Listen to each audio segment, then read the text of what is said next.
जी हनुमान जी से जुड़े हैं, जो अपना काम कर रहे हैं उन्हें करने दीजिए। जो सनातन विरोधी है हमें उन सबसे आपत्ति है, केवल उनसे नहीं, जो सनातन विरोधी है उस एक व्यक्ति से आपत्ति है। जैसे हमसे लेकर के, क्योंकि हम सनातनी हैं, तो जैसे हमारे लिए पूरी वामपंथियों को आपत्ति है कि आप लोगों को परेशान कर रहे, आज 3 दिन से डिबेट चला रहे, हमारे ऊपर आरोप, हमारे प्रति। अगर आज ना बालाजी की कृपा होती, आज अगर हमने झंडा ना नेशनल मीडिया के सामने बालाजी ने ना गाड़ा होता, तो हमारी तो फजीहत, तो सनातन धर्म और संतों की फजीहत हो गई थी। तो जैसे उन लोगों को दिक्कत है सनातन धर्म के एक सच्चे सिपाही से, वैसे हमें भी उन वामपंथियों से, सनातन विरोधियों से दिक्कत है। और अगर ये गलत है तो ये गलत हमारा बना रहने दीजिए सनातनीय हिंदुओं को। लेकिन आप तो खुद कहते हैं हिंदू बहुसंख्यक हैं, और अपने आप में ही आप कह रहे हैं कि भारत जो है हिंदू राष्ट्र है, तो हिंदुओं को किससे डरने की जरूरत है? हिंदू पर कैसे आंच आ रही है?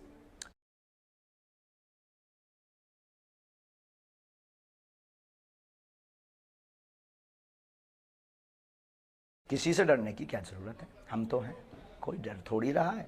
डर रहा होता तो इतना मुखर करके क्यों बोलता? कोई डर रहा होता तो इतना ताल ठोक कर, ललकार कर कोई पूरे नेशनल मीडिया के सामने क्यों बोलता? कोई डर रहा होता तो सबका सामना क्यों करता? डर रहा होता तो आपसे डिबेट में बात क्यों, आपसे आपके प्रश्नों के क्वेश्चन के आंसर क्यों देता? ठीक है, तो अगर डर नहीं रहे थे तो हिंदू डर नहीं रहा, हिंदू जग रहा। ठीक है, आपके ऊपर हिंदुओं को बहुत भरोसा है। अच्छा बहन, धन्यवाद। एक मिनट धीरेन्द्र जी, आप कार्यक्रम मत छोड़िए, बस मुझे 5 मिनट दे दीजिए। मेरे मुश्किल से 2-3 सवाल और हैं, ठीक है? अब आप इतनी मुश्किल से मिले हैं तो आप, और आपका और मेरा तो एक अलग रिश्ता भी नहीं, हम दोनों ही हमारे सामने बहुत कैमरा है, हम कार्यक्रम नहीं छोड़ते, आप सामने आ जाओ। 2 से 3 तो मैं कह रही हूँ ना आपसे, बस मुझे एक बात बता दीजिए कि आप एक बात बता दीजिए, आपके अंदर लोगों की इतनी आस्था है, लोगों का इतना विश्वास है, लोग कह रहे हैं, आप सोशल मीडिया जाएंगे तो बहुत सारे सवाल हैं आपके भक्तों के। हमने भी वहां पर धाम में जाकर भी भक्तों से पूछा, वो कह रहे हैं बाबा जी क्यों नहीं आ जाते सामने, बाबा जी क्यों नहीं जाके उनका चैलेंज स्वीकार कर लेते, दिक्कत क्या है?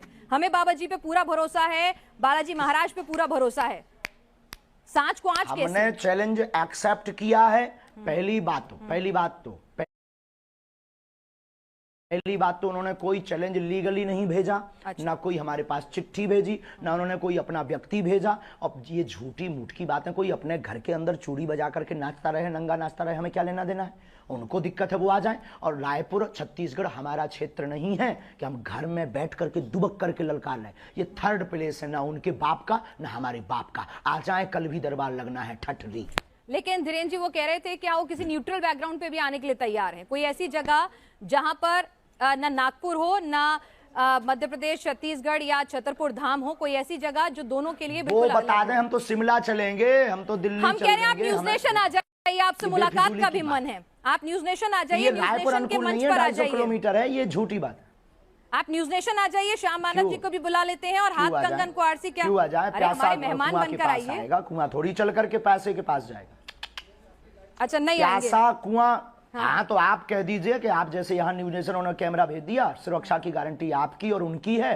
प्यासा कुआं के पास आता है, आ जाओ, दरबार खुला लगा, 4 लाख लोगों, हम फिर महाराष्ट्र जाएंगे और वहां फिर ताल ठोक कर बुलाएंगे। यानी आप कह रहे हैं आप फिर से जाएंगे नागपुर? हमारे स्टूडियो क्यों जाएं? चलिए ठीक है, हमारे स्टूडियो नहीं आए, हम आपके पास प्रार्थना करने के लिए आप आएंगे दिल्ली, फिर जाएंगे महाराष्ट्र जाएंगे। अच्छा धीरेन्द्र जी, एक सवाल ये भी उठ रहा है कि भाई आप आओ, क्योंकि प्यासा कुआं के पास आता है और हमारी श्रद्धा बोलेगी, हमारे गुरुजी बोलेंगे, हम आपकी न्यूज नेशन आएंगे और ताल ठोक करके आएंगे बहन जी।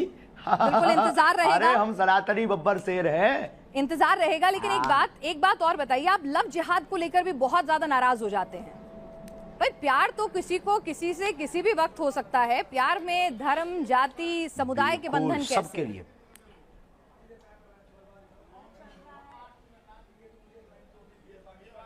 हाँ, लेकिन प्यार करना गलत नहीं है, लेकिन प्रायोजित ढंग से प्यार के चक्कर में फंसाकर हमारी बहन बेटियों के 36 टुकड़े करना क्या सही है? आप पक्षधर हो इसके। यानी आप हिंदू मुस्लिम की शादी के खिलाफ नहीं है, बस वो बताकर शादी करें, बताकर प्यार करें कि मैं मुसलमान हूं या मैं हिंदू हूं। आप हिंदू मुस्लिम की शादी के खिलाफ नहीं है? हाँ, हमें कोई दिक्कत नहीं है, हिंदुओं से भी मुसलमान की बहनें भी कर सकती हैं। आपने कहा था कि आपने जिस तरह से सवाल के जवाब में, आपका जवाब मैं सुन रही थी, आपका इंटरव्यू था कि अगर कोई हम पे बंदूक उठाए तो उस पर बंदूक तान दो। मतलब आप गांधी जी को नहीं मानते कि कोई एक गाल पे तमाचा मारे तो दूसरा गाल आगे कर दो? महात्मा गांधी के हम पूर्ण समर्थन में हैं। उनकी अहिंसा वाली बातें हमारे रंग रंग में भरी हुई हैं, लेकिन आत्मरक्षा करना भी तो उन्होंने ही सिखाया। अब जब मर जाएंगे तो फिर कौन आत्मरक्षा करना सिखाएगा? जब हम ही नहीं रहेंगे, शरीर नहीं रहेगा, तो कहाँ का कानून, कहाँ का संविधान, कहाँ की विचारधारा सब शून्य हो जाएगी। तो आत्मरक्षा करना ही तो एक कानून है। आत्मरक्षा संविधान पढ़ा? जी बिल्कुल, लेकिन आप जिस तरह से बुलडोजर की बात करते हैं, लॉजिकल है माय डियर सिस्टर। नहीं, आत्मरक्षा इलॉजिकल नहीं है, लेकिन लोगों के घर पर बंदूक, बुलडोजर, वो भी आत्मरक्षा है। अच्छा, एक बात और अंतिम हम बोल देंगे। हमारी प्यारी बहन, आपकी जय हो, आपके साथ एक नाता है कि आप भी हनुमान भक्त हो। अंतिम बोल देते हैं कि आज हमको जिन जिन को आज दिखाना था पूरे भारत को, हमने दिखा दिया कि भ्रम फैलाना बंद कीजिए। और हम फिर कहते हैं कल का दरबार लगना है, उनको खबर भेज दीजिएगा, नहीं तो आज के बाद इस प्रकार से कोई भी न्यूज़ चैनल बात नहीं करेगा उस आदमी के बारे में, उसको हम भगोड़ा घोषित कर देंगे। ठीक है, आप ये बताइए, आप शादी कब कर रहे हैं?